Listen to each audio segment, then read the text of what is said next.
So Sir Muir is a legend in the world of public health, the NHS, and medicine as a whole. I've asked him in advance. I'll use this microphone instead. Can you hear me? Good. I've asked him in advance on how he wanted me to introduce him, as his list of accomplishments and accolades are just too long to list up.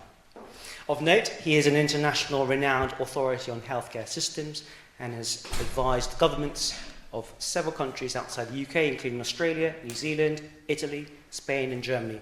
He's also a visiting professor in the Nuffield Department of Surgical Sciences at the University of Oxford.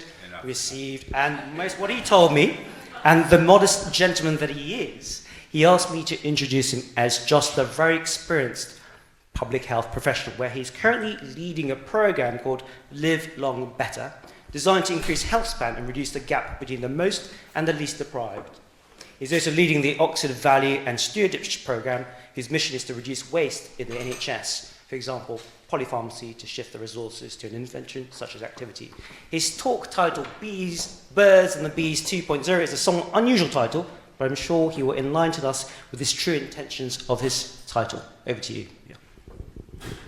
Yes, I'm a very experienced public health professional, remembering that Oscar Wilde says experience and then we give your mistakes. And what I'm going to do is start off by getting speaking to you. I want you now to imagine that you're your parents or grandparents, or people in a bridge club or a mosque or a bowls club. But I give the same talk to doctors, or I nearly gave the same talk to fellows of the Royal Society, because everyone is confused at what's happening. Okay, so I'm now going to speak to, imagine now you're 83 in a block of flats. I'm going to tell you the facts of life.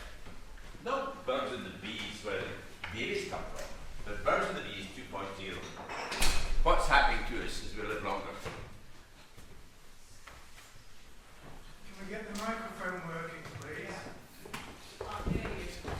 Oh, okay.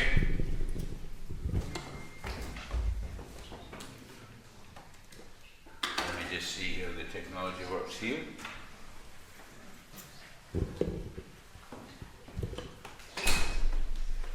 There's the arrows here.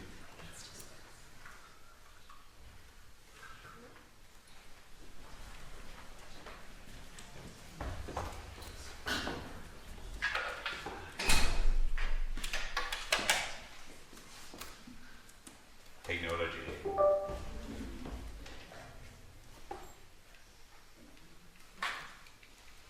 I think I'll need to use the buttons.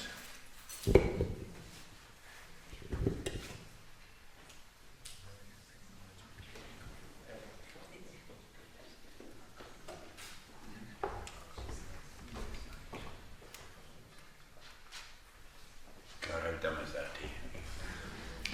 So, ladies and gentlemen, aging, the normal biological process of aging, is not a cause of major problems until the late 90s.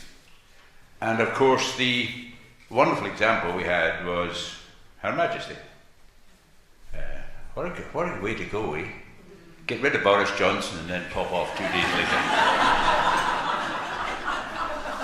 Serving people to the end. But it does affect two things. First is your ability, maximum level of ability, maximum heart rate, for example. And the second is resilience, your ability to respond to a change in temperature, or a stumble, or inactivity. So you have to take it seriously.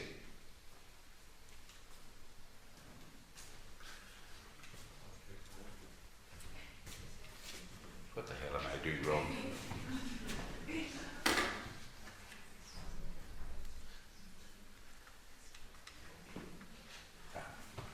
There are only two phases in life, a phase of growth and development, a turning point, and then it's downhill all the way. But don't worry about that, because aging is only one of 4 processes taking place. And the first of these is loss of fitness.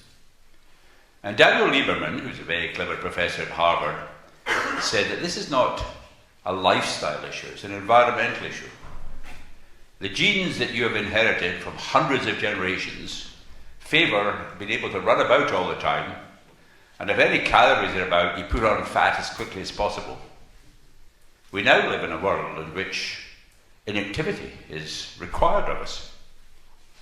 And I never use the word lifestyle. I mean, if you're commuting from Vauxhall to Barking and sitting 8 hours in front of a computer screen, you don't have a lot of lifestyle time to change things. But I am working with organisations. The computer should switch off every hour for 5 minutes. And they shouldn't go on again until you can show you've done 5 minutes brisk walking. That's a pretty simple technology thing to solve. But it's a cultural change. So a fitness gap opens up the longer we live. The good news is that at any age you can close the fitness gap. Now, what do I mean by fitness? Well, it's a loss of maximum level of ability and a loss of resilience. Just the same as aging. Which is why everyone, including the medical profession, has confused these two things until very recently. Now, fitness, it's sometimes helpful to think of 5 S's of fitness. Strength, stamina, suppleness, and skill. And what's the 5th S? Psychological. Pathetic, eh? Then comes disease. And most diseases are environmental in their origin. You need a bit of luck to avoid Alzheimer's, which is only 60 or 65% of dementia, and Parkinson's. But diseases are environmental. Type 2 diabetes, high blood pressure, heart disease. These are mismatched diseases between our genome and the environment in which we live. Now, what we see after disease starts is that the fitness gap gets wider faster. And you may drop below what I call the line. And that's the point at which you can't get to the toilet in time. And that's it, game over. Social care. Why does the fitness gap get wider faster? It's not because... Well, there is the disease. I had a myocardial infarction 11 years ago, so I lost a chunk of heart muscle. But the fitness gap gets wider faster because of attitudes of other people. The son comes to see you from Middlesbrough, and you say, well, I'm finding it a bit difficult to get to the shops in summertime. So what does the son do? Ocado. Oh, don't do that, Mum. We'll do it for you. We'll do things for you. Well-intentioned, ageist approach. And that is, we need to look at this, because at any age, no matter how many conditions you've got, you can close the fitness gap. So the third factor is social factors. Far too many people are affected by deprivation, and all of us are affected by ageism, by negative thinking. Well, and ageism is not all bad, is it? Well, I think it is. Hottest day of the year, and I'm counting the days till I get my next winter fuel payment. The government's going to give me £250 because of my age. And I was not in prison for the whole of the week, 18th to 24th September. Don't ask me. But I'd like to ask all of you who are born before 1957, let's campaign against the winter fuel grant for everyone. I reckon it's £250 million a year. There's 1 million people get this winter fuel allowance. That's £1 billion over the next 4 years. And the NHS asking for £38 billion. Come on. The other half of my life is called the Value and Stewardship Programme, and 50% of all the money in the NHS is wasted. Does no good. That equals about £34 billion. Supposing we gave £1 billion to primary schools, children could have a decent meal every day. And actually, I think you, as older people, why don't you support your local primary school? I'll come back to that. So, ladies and gentlemen, here are the facts of life. There are 4 things affecting us as we live longer, and we can influence all of them. Understand aging, regain fitness, prevent attack disease, and take social action. Okay, well that's the talk, ladies and gentlemen, to the club. Just checking my time here. This is one of the most useful things, actually, is that. I mean, this, in my view, this will change medicine more than the genome, but that's a personal point of view. So let's just think what we're trying to achieve. And it's about living longer better. Compression of morbidity at the end of life. That's the key issue. Tied into that is the difference between the most and the least deprived sections of society. And it's large and growing. Between Oxford OX2 and Oxford OX4, for example. So these are the policy issues. How are we going to do this? We have to do this because this will save the NHS. You see, the top diagram is what happens to many people at the moment with multiple admissions in the last 3 years of life. But if you are able to increase and maintain your fitness, physical, cognitive and emotional, and reduce your risk of long-term conditions and have a bit of luck, you'll be admitted to hospital less often. And being admitted to hospital is a high-risk issue for people in their 70s, 80s and 90s. It's called the deconditioning syndrome. About 10% of the muscle mass is lost in a week. Very significant changes taking place. So how are we going to do this? Well, this is the century of the system and the network. And I have lived through 20 reorganisations of the NHS, most of which have made no difference at all. But here's the system that we've been developing. And I hope you're going to, I think you'd find this, I put this in the handout that I've given. These are, the key thing is to have strategic objectives. That's what I've learned from the military. You need strategic objectives. And then you let local operational commanders take into account local history, geography and politics. So we don't tell people how to run the health service locally. We set the objectives. So just have a look at these. These are the objectives that we've developed in discussion with older people to reduce the risk of dementia, to enabling strengthening of purpose. And then that one at the foot of the list there, to enable dying well as living well. Every bridge club, every bowls club, every mosque should be talking about dying well once a year. Let's talk about it. It's not just a legal matter, it's something we need to talk about. And that is now starting to emerge, and Esther Ranson is doing a great job with that. So this is the system. Now systems are delivered by networks. This is the center of the system and the network.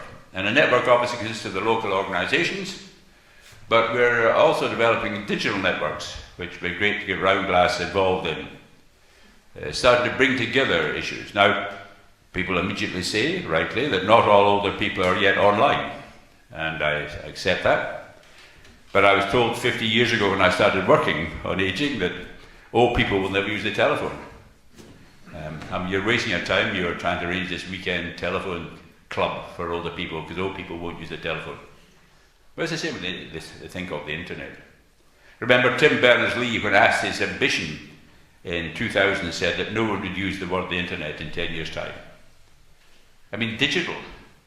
We don't say an electric health service will come to our electric health service. Digital is just part of it all. So it's just all going to happen. So, developing networks. Now, just to show the sort of thing we're doing, this is the information I've had from the NHS in the last year about the drugs that I take for my heart disease and various other problems. And the next slide is going to show you the information I've had about diet, exercise, depression in the last 11 years is my myocardial infarction. Not one word.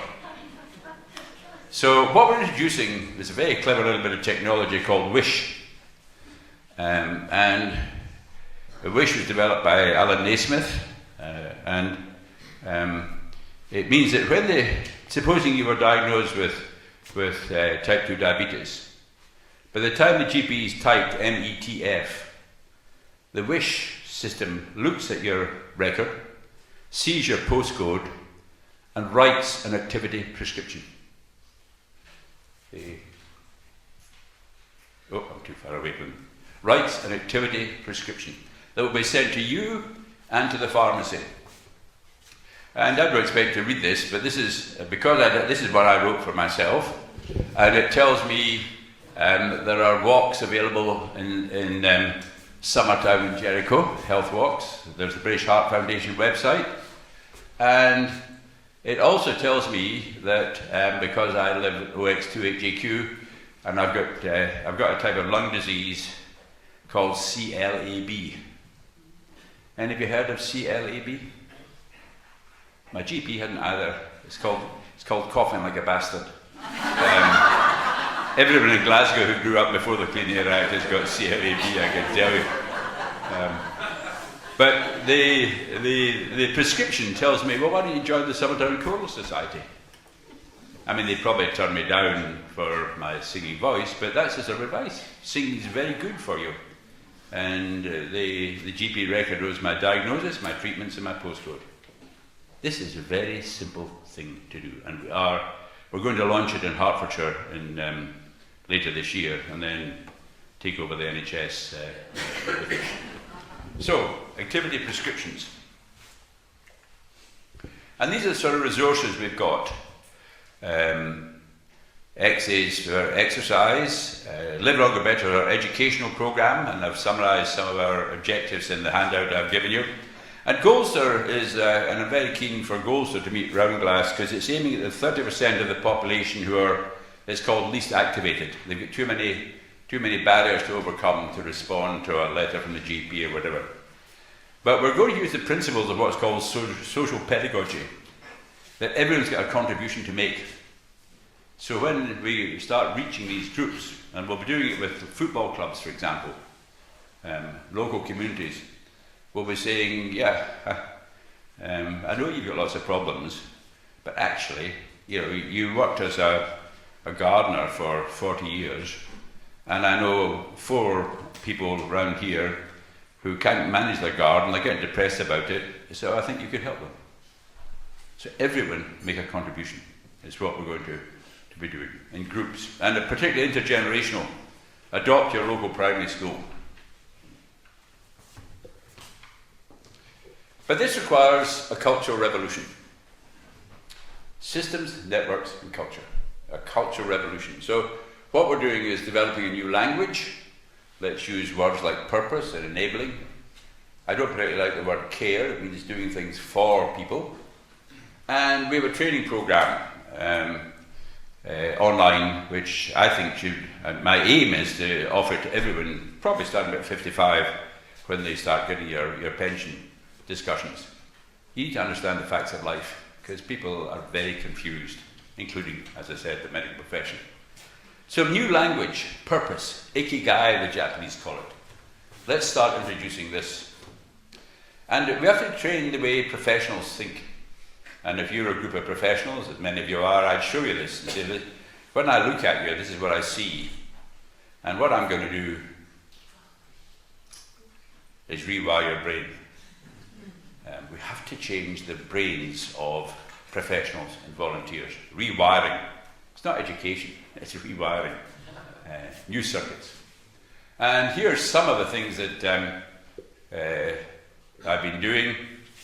So, our book on brain ability and dementia, our book SOD 70, it started when I was 60. Someone said, the third time someone said, how do you feel to be 60? I said, oh, fuck 60, you just got to get a fucking grip. And I started a book called Fuck 60, but ran out of time. But when I was 70, I did it. And I took Fuck 60 to the publishers. Oh, we don't like the title. I said, oh, be great if it was published. Oh, we don't mind the F word. But we're English graduates, we prefer alliteration, so it became SOD 70. So SOD 70, 80, and 90. And then Dr. Gray's Walking Cure, I'm going to get walking as a prescription linked to every drug prescription, particularly walking in a green environment. So this is going to be my obsession for the next couple of years. And then finally, this is the education revolution. Knowledge is the elixir of life, and it needs to be consumed not out of a bottle but by learning. and it's what's called the fourth education revolution. That people learn more from other learners than they do from the teacher. So this is all done in groups online. So, just to finish, I think we've got 2 minutes.